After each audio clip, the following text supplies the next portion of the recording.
Morning, dear student. Welcome back to our Hindi classes. Previous video में हमने गुण संधि की परिभाषा देखी थी और उसके कुछ उदाहरण देखे थे। आज हम पढ़ेंगे वृद्धि संधि।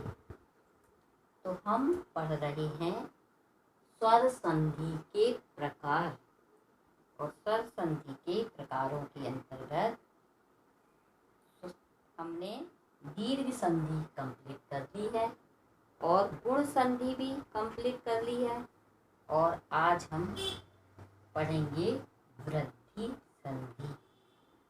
तो दीर्घ संधि में हमने पढ़ा था कि दो समान स्वर सजाती जाति, ठीक है, सजाती मतलब समान जाति के स्वर मिलते हैं और उससे क्या बनता है, दीर्घ स्वर बनता है। इसलिए इस संधि का नाम दीर्घ संधि है। यानी आ प्लस आ मिलता है तो हमेशा बड़ा आ ही बनता है और ई प्लस ई मिलती है तो बड़ी ई ही बनती है। ऊ प्लस ऊ मिलता है तो बड़ा ऊ बनता है। यानी दोनों स्वर समान जाति के हों, अलग अलग जाति के ना हों, कि आ और ई हो या ऊ और ई हो। और ऐसे ही हमने गुण संधि में पढ़ा कि आ और आ के बाद यदि ई या ई आता है, आ और आ के बाद यदि ई या ई आता है तो ए बनता है और ऊ या ऊ के बाद और यदि आ या आ के बाद ऊ या ऊ आता है तो क्या बनता है, वो ऊ बनता है और ऋषि आए तो अर बनता है। ठीक है, तो अब आज हम वृद्धि संधि में देखते हैं। तो सबसे पहला सभी संधि में सिर्फ आप देखेंगे स्वर का कमाल है। सिर्फ स्वर से ही दो स्वर मिलकर क्या करते हैं, विकार उत्पन्न करते हैं और एक नया स्वर बनता है। तो मैं आपको सभी जितनी भी संधि पढ़ाई मैंने आपको बताया कि सबसे पहला आपको किसका नॉलेज होना चाहिए, स्वर का, कि कौन कौन से स्वर होते हैं। तो आ ई ऊ इनको किसके श्रेणी में रखा गया है, स्वर की श्रेणी में। और ए ओ ये क्या है, ये संयुक्त स्वर कहलाते हैं।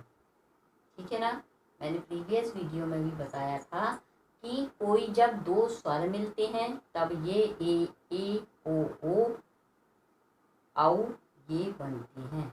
नहीं तो जो ह्रस्व स्वर होते हैं अ ई उ ए, और जो दीर्घ स्वर क्या होते हैं, आ ई उ, ये क्या कहलाते हैं, दीर्घ स्वर। ठीक है ना, और ये ए आई ओ औ ये क्या कहलाते हैं, संयुक्त स्वर। यानी दो स्वरों को मिला के ये स्वर बनते हैं। ठीक है बच्चों, तो वृद्धि संधि हम पढ़ेंगे। तो वृद्धि संधि के अंतर्गत हम उसका अर्थ देखते हैं और परिभाषा देखेंगे, फिर कुछ उदाहरण देखेंगे, फिर संधि करना पढ़ेंगे और संधि विच्छेद कैसे करते हैं ये हम लाइन से एक एक पढ़ते हैं।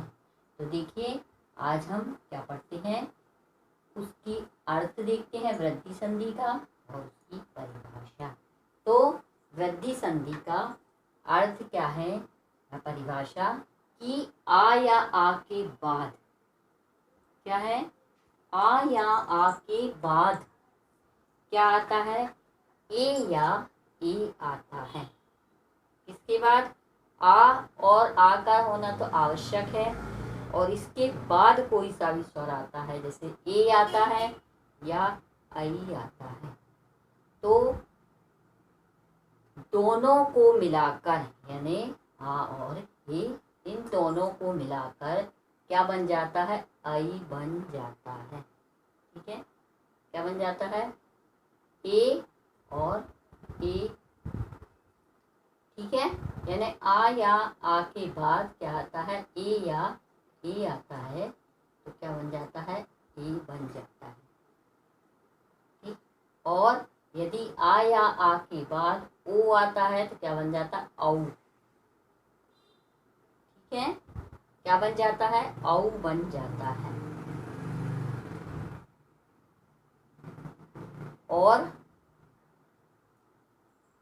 देखते हैं, देखिए आ और प्लस ए या आई बराबर आई, और आ प्लस ओ और औ बराबर क्या, औ। ठीक है बच्चों, तो आपको आई होप कि वृद्धि संधि का क्या अर्थ समझ में आ गया होगा। अब हम फिर नेक्स्ट वीडियो में आपसे